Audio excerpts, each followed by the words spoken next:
What's up YouTube? Jeff back again here from High on Android and DopeTechDaily.com, and today I'm very excited to bring you guys my full review of the Nexus 6P. Now obviously the Nexus 6P has been one of the most heralded phones of the year. It is Google's flagship release for the year, running stock Android to get Marshmallow out of the box. And it's been a while since I picked the phone up. You guys saw me unbox it along with the Nexus 5X. Now I did get rid of my Nexus 5X because it had yellowing issues on the screen. I ended up getting a replacement and it also had the same issue, so I just gave up in the end and kept my 6P. I wanted to review the 5X, but I've got so many other phones coming up, including the LG V10, which is coming up next in my review series. I've just got way too many phones that I still haven't reviewed, so I ended up not getting the 5X or not keeping the 5X. Anyway, let's get right into the 6P because I know this is probably going to be a long video. If you're expecting a short video, this is probably not the review for you. There will be an outline below in the description, so please check that out if you want to skip around. Anyway, those of you guys who follow my channel know that I normally like to do a Google Keep document to keep track of my notes for review. As you can see, my notes on the 6P are incredibly long. So let's go right through here and take a look at the list. So the first thing that I have in my notes is about the build. Now the build of this phone, as you can see, is incredibly premium. You've got this all aluminum build. You've got this beautiful nice little fingerprint scanner on the back. It's got the nice metal ring around there. I think it looks really, really slick. You do have one little issue that some people have noticed. You can kind of see here in the light. It is a two-tone color on the back. So this part actually here on the bottom is a plastic piece here that runs along the bottom. And you can tell the difference between the metal here and the plastic there. That has bothered some people. It's not a huge deal to me, but it is one thing to notice about the build. You've got some Huawei branding here at the bottom. Now another thing people have pointed out is this camera hump. You guys can sort of see it there in the profile. But when you're actually holding the phone and using it, I found that I don't really even notice this camera hump all that much. You can see from certain angles it's a little more prominent than others. But when you actually use the phone, it's not really that big of a deal at all for me. You see you've got the power buttons around the side. These power buttons are really, the power and the volume button, they're both really nice. And one thing I love about the power button is it's got a nice texture to it, so you can actually differentiate it from the slick texture of the volume rocker because they're on the same side, obviously. Overall, this build of this phone is fantastic, feels great in the hand. As everybody has said, there's nothing that beats that cold premium metal feel in your hand. Now, there have been a few issues with the build, and I want to talk a little bit about that in terms of its durability. I, of course, did not try to bend my Nexus 6P. That's just not something I'm going to do. But you guys have probably seen the bend test videos, and a lot of people, or not a lot of people, but some people were able to bend this phone. Now, does that mean it has poor build quality? I don't think that's the case. I mean, obviously, most people aren't going to be using their phone in that way, but it is something to keep in mind.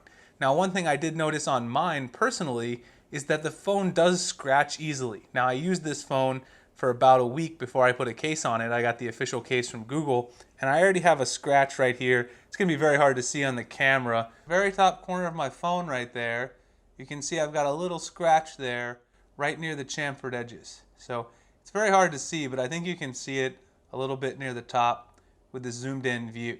Now, am I saying that's a huge issue with the build? No, but a lot of other people have shown that this is prone to scratching, and in some of the same bend test videos they did with the 6P, they also showed how easy it is to scratch the aluminum body on this phone.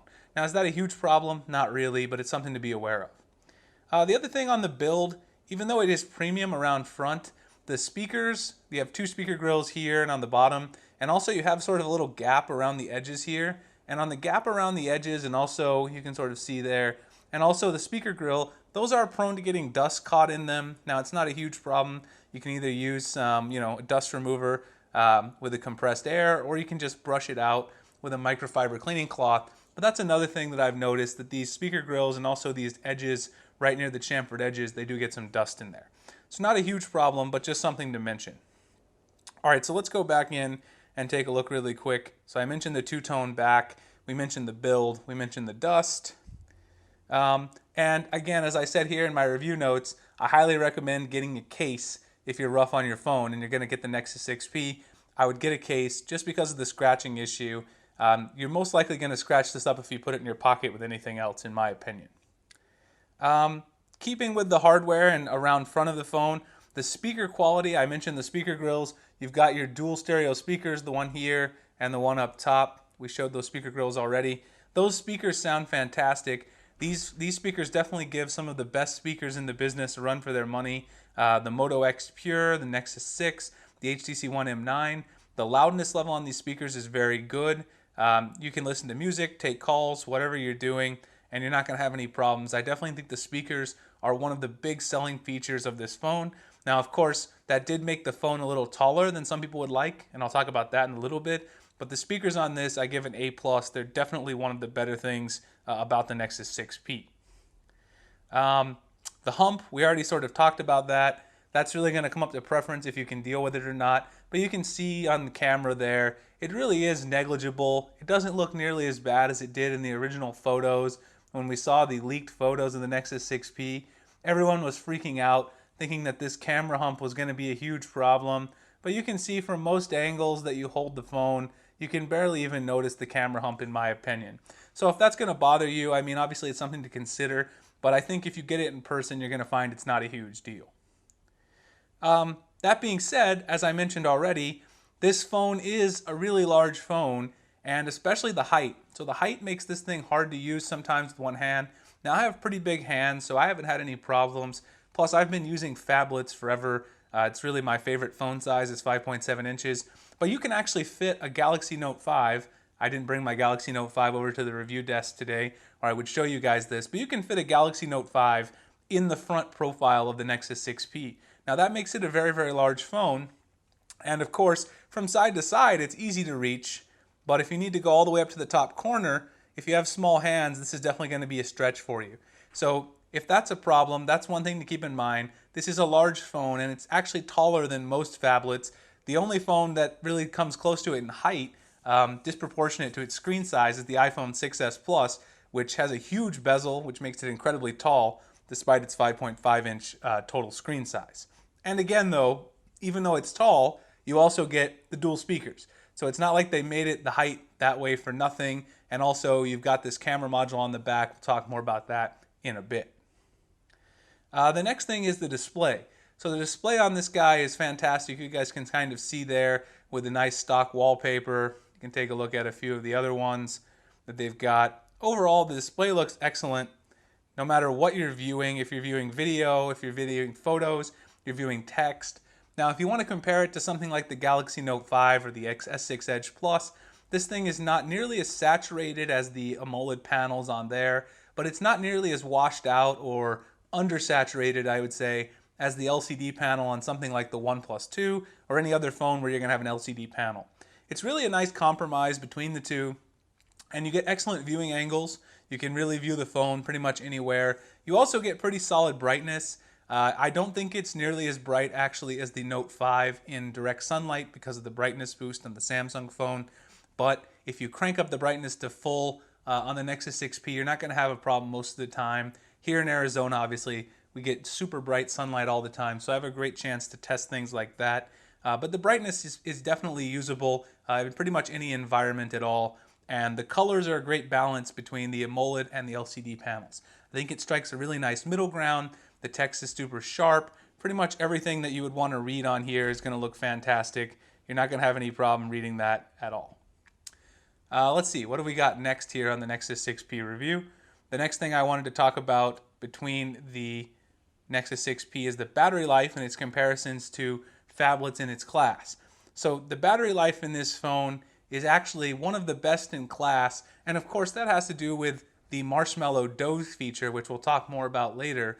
But of course, the doze feature allows you to save battery if you're using your phone and you're leaving it idle for large portions of the day. So if you're someone like me, I go to work and I give a lecture, a couple lectures a day to my calculus students, etc. My phone's going to be sitting on the table on the lecture desk while I'm giving my lecture. So it's not being used, and then doze will kick in, and then you'll be able to save some battery if you're letting it sit there for a long period of time without using it. Now that's incredibly useful because of course that's going to let you get a longer usage. You may not have to charge your phone for a couple days if you're a light user the rest of the time. And it's also going to then let you come back and get more screen on time because when the phone is just sitting idle, you're not losing as large of a percentage of your battery life, which I've found to be great for me and for anybody else who actually works in an environment where they're not going to be using their phone for a long period of time. I think you'll find that Doze really improves your battery life.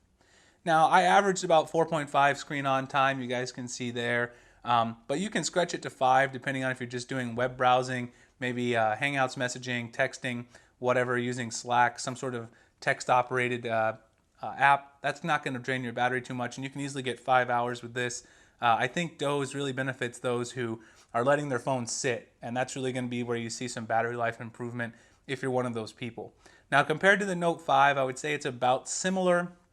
If you're using your phone all the time, you probably won't notice a big difference between the 6P and the Note 5 in battery life. If you're one of those people who let your phone sit, you're going to get better battery life with the Nexus 6P for now, until Doze makes its way to the Note 5 when the Note 5 gets Marshmallow, which should be happening relatively soon. The next thing, so that's battery life.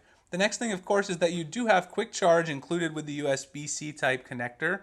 We'll talk a little bit about USB-C in a second as well, but the quick charge is incredibly fast. You can pick up about 20% or so of battery, just in about 15 minutes. You can charge this thing fully in right at an hour, from about 0 to full. There's no problem charging up super quickly. So if you're someone who's near a charger all day, you're not going to have any problems with the Nexus 6P. You've got the USB Type-C right there, and it does have quick charging. Now, I know a lot of people are going to say, Jeff, you definitely gave OnePlus a lot of hassle about having this USB Type-C connector on their phone, the OnePlus 2. Why not give a hassle to the Nexus 6P? Well, there's a couple reasons. One, because the Nexus 6P actually has the fast charge built in. The OnePlus 2 did not have fast charge built into their USB Type-C connector. And the other thing is that Google actually is a company that's big enough to help proliferate the use of the USB Type-C cable. OnePlus is a small company, so obviously them being the first to do it, there aren't a lot of availability of USB Type-C cables. There's not a lot of availability of the use of that. Google is the kind of company that can, Google and Apple, the kind of companies that really need to proliferate the use of this standard.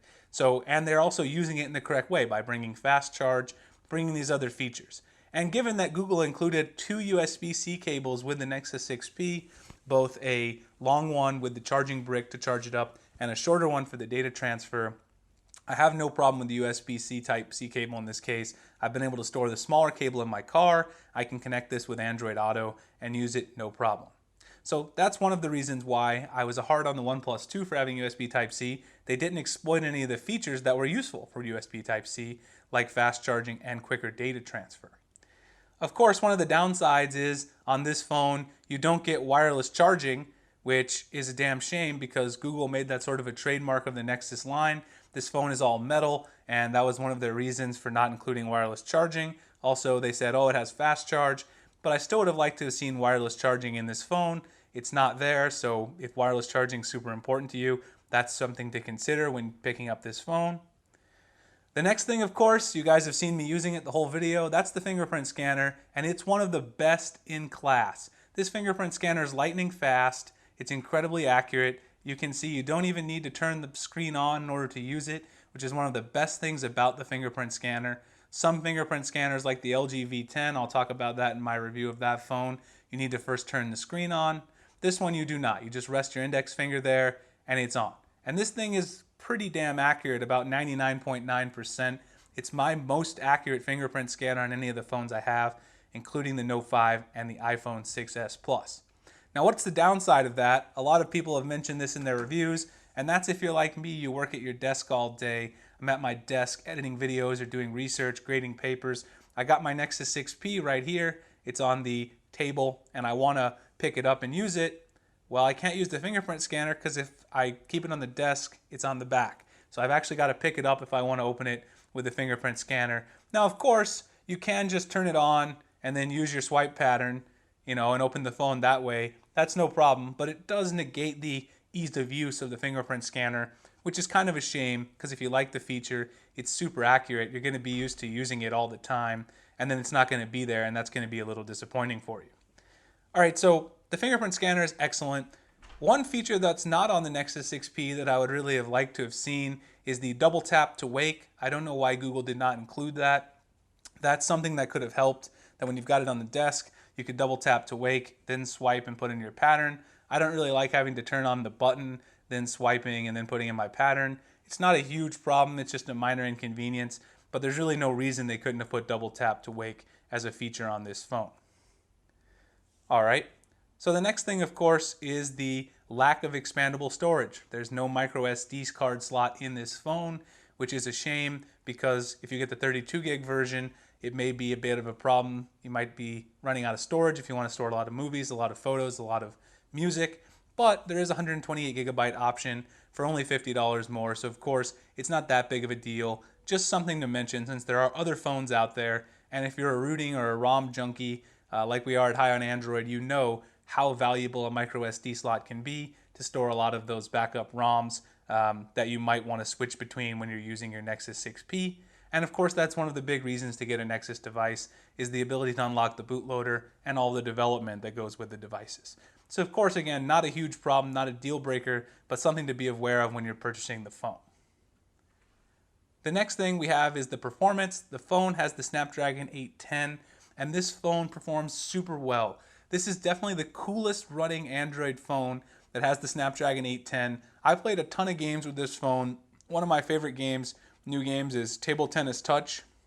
If you guys haven't played this game, I highly recommend checking it out. I'll quickly show you what it is. But I played this game for a couple hours in a row. Basically, it's just a ping pong game or table tennis game on Android. And it's really a fantastically fun game to play. If you haven't checked it out, definitely check it out in the Play Store.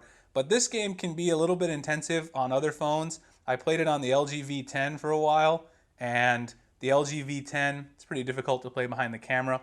I'm actually pretty good, you'll have to take my word for it. But it's pretty difficult to play this on the LG V10 for a long time without it getting super hot. So I played it on the Nexus 6P for about 2 hours straight, and the phone just would not die. It did not get hot at all. The battery was fantastic when playing the game. So I would say in terms of performance with the Snapdragon 810, not only does it not lose any frames or not have any problems, I also played Balloon Tower Defense, if you guys can see right there, another one of my favorite games. So I spent a lot of time playing Balloon Tower Defense, Motor Hero, One More Line, One More Dash, all some of my favorite games along with Table Tennis Touch, and I was able to game for an hour, 2 hours without having any overheating problems, no drop frames, really no lag or stutter to speak of at all with the Snapdragon 810. So the fact that it doesn't get hot was one of the most surprising things.